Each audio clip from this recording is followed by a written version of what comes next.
Les sujets du jour de la revue fiduciaire. Premier sujet de notre JT. Droit rechargeable à l'allocation journalière de proche aidant. La Caisse d'allocation familiale attribue une allocation journalière de proche aidant à la personne qui bénéficie d'un congé de proche aidant afin de s'occuper de l'un de ses proches. La loi de financement de la sécurité sociale pour 2024 a créé un droit renouvelable à cette allocation lorsque le salarié prend plusieurs congés de proche aidant afin de s'occuper de différentes personnes, dans la limite légale de 1 an sur l'ensemble de la carrière.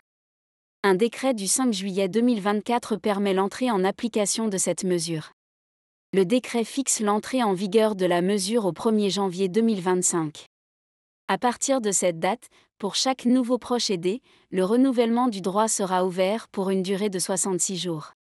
Le nombre maximal d'allocations journalières versées ne pourra être supérieur à 264 jours sur l'ensemble de la carrière du bénéficiaire, ce qui correspond à 4 demandes d'allocation pour 4 proches aidés différents.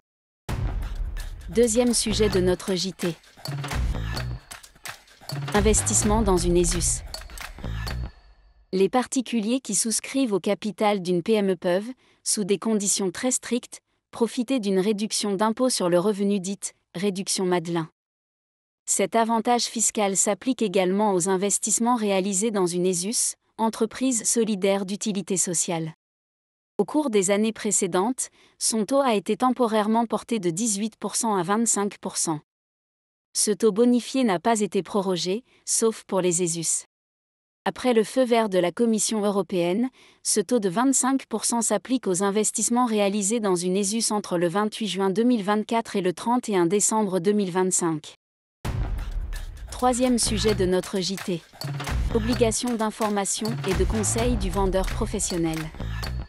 L'obligation d'information et de conseil qui pèse sur le vendeur professionnel s'applique aux conditions prévisibles de transport par un client non professionnel.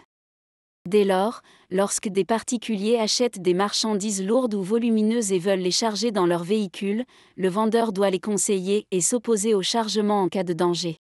Telle est la position prise par la Cour de cassation après la surcharge d'une remorque ayant provoqué un accident et la mort de l'acheteur. A ainsi été condamné à indemniser les héritiers de l'acheteur, le vendeur de bois qui, bien qu'alerté par sa fédération professionnelle sur la question de la surcharge des véhicules, a aidé son client à charger une conséquente cargaison sans lui en avoir donné le poids total, ni avoir vérifié si la charge était excédentaire.